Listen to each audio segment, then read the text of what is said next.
Good morning. Just going to have another little walk around our garden.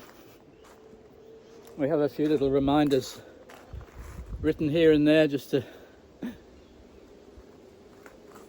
keep us on track. That's my little studio over there. Gnothi Sauton is the ancient Greek meaning know thyself.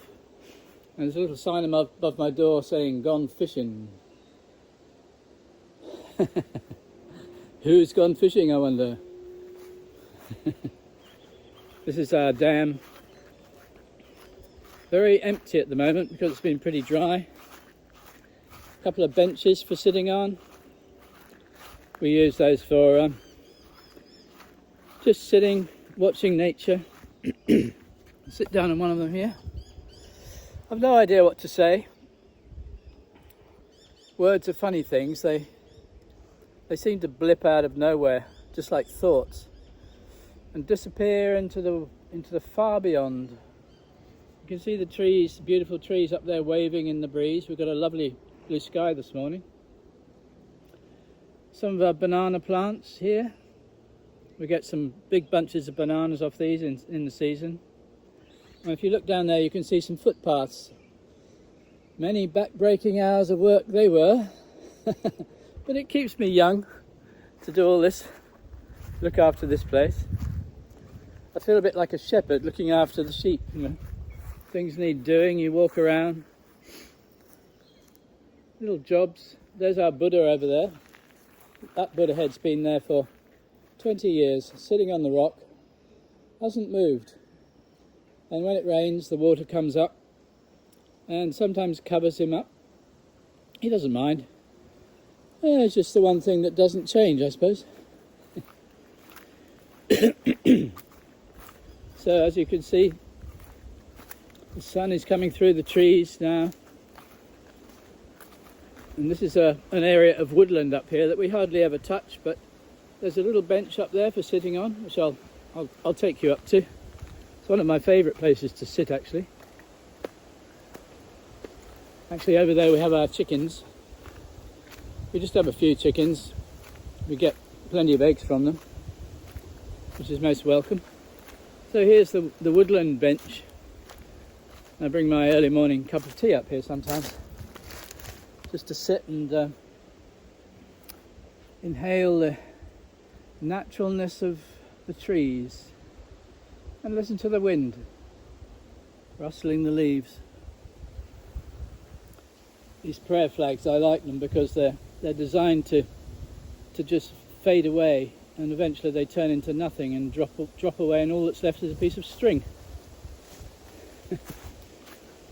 So let's go over and have a look at the chickens.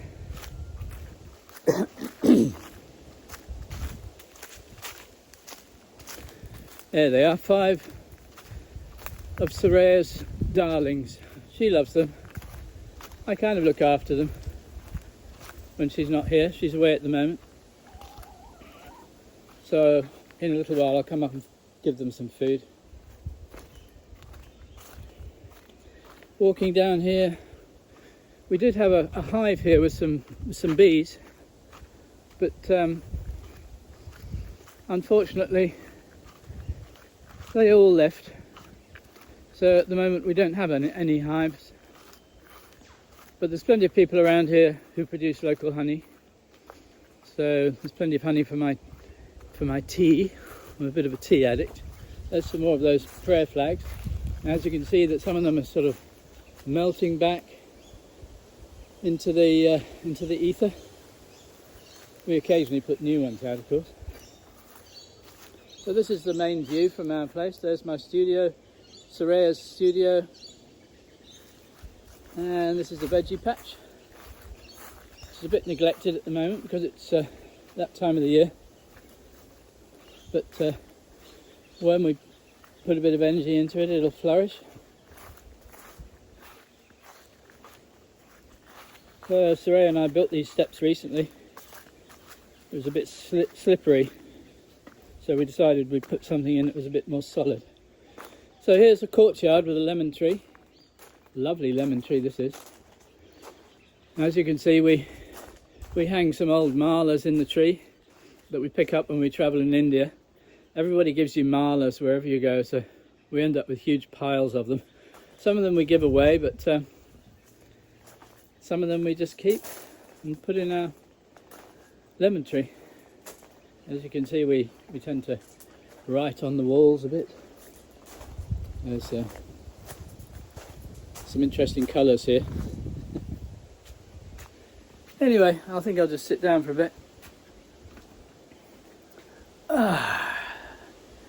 So there doesn't seem to be much we can do really to improve things, because everything is already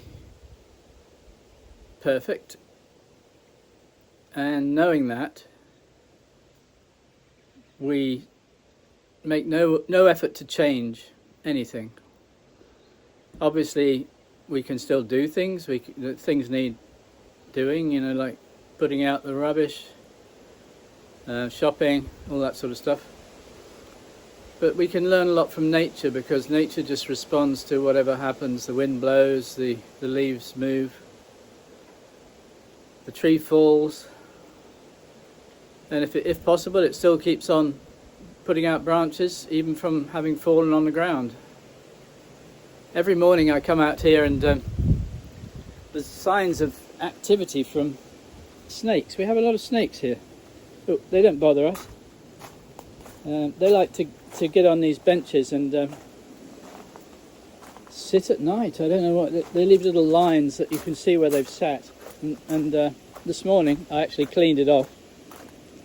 A snake had sat on my steps here and eaten something, so there was a bit of blood and some lines, but I did actually clean that off. Anyway, life goes on. Sending you lots of love from Mangalam in Queensland, Australia. Namaste. I can't do the namaste because I'm holding a phone, so lots of love.